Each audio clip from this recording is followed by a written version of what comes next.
ಈಗ ಒಂದು ಜೀವಿಗಳು ಅದಕ್ಕೆ ಇರೋ ಕ್ಯಾರೆಕ್ಟರ್ ಏನು ಅಂದರೆ ಗ್ರೋತು. ಎಲ್ಲ ಜೀವಿಗಳು ಬೆಳೀತಾ ಇರ್ತದೆ, ಆದರೆ ಇದು ನಾಟ್ ಡಿಫೈನಿಂಗು. ಯಾಕೆ ನಾಟ್ ಡಿಫೈನಿಂಗ್ ಅಂತ ಹೇಳ್ತೀನಿ ಇದನ್ನು. ಗ್ರೋತ್ ಅಂದರೆ 2 ಕ್ಯಾರೆಕ್ಟರ್ ಇರ್ತದೆ ಅದು ಬೆಳವಣಿಗೆಯಲ್ಲಿ. ಒಂದು ತೂಕ ಜಾಸ್ತಿ ಆಗೋದು, ಇನ್ನೊಂದು ನಂಬರ್ಗಳು ಜಾಸ್ತಿ ಆಗೋದು. ಯಾವ ಥರ ಅಂತ ಹೇಳ್ತೀನಿ. ಈಗ ಜೀವಕೋಶಗಳಿರ್ತದೆ, ಮಗುಲ್ ಎಷ್ಟು ಜೀವಕೋಶ ಇರ್ತದೆ, ನಮ್ಮದು ಜೀವಕೋಶದ ಸೈಜ್ ಜಾಸ್ತಿ ಆಗೋದಿಲ್ಲ.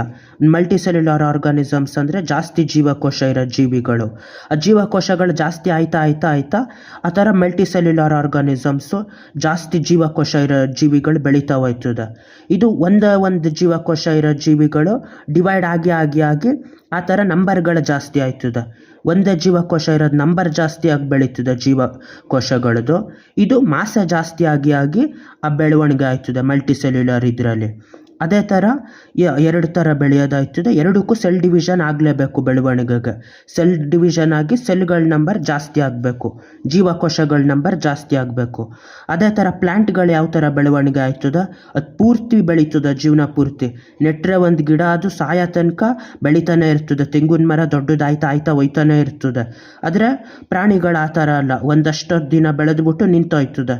ನಾವು ಒಂದು 18-20 ವರ್ಷದ ತನಕ ಬೆಳೆದ್ಬಿಟ್ಟು ನಿಂತೋಯ್ತೀವಿ.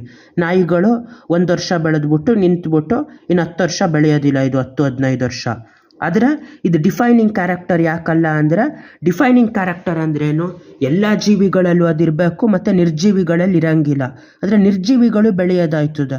ಮೇಲಿಂದ ಈಸ್ ಮೌಂಟೇನ್ ಇರ್ತದೆ, ಒಂದು ಹಿಮ ಬಿದ್ದಿರೋದು, ಇಷ್ಟಪ್ಪ ಬಾಲೆ ಸಿಕ್ಕಿ ಅದು ದೊಡ್ಡದಾಯ್ತಾ ತೀರಾ ದೊಡ್ಡದಾಯ್ತು ಕೆಳಗಡೆ ಬರೋಷ್ಟರೊಳಗಡೆ. ಅದು ಬೆಳವಣಿಗೆ ಆಯಿತು. ಅದು ಬೆಳವಣಿಗೆ ಆಯಿತು ಅಂತ ಜೀವಿನ ಇಲ್ಲ.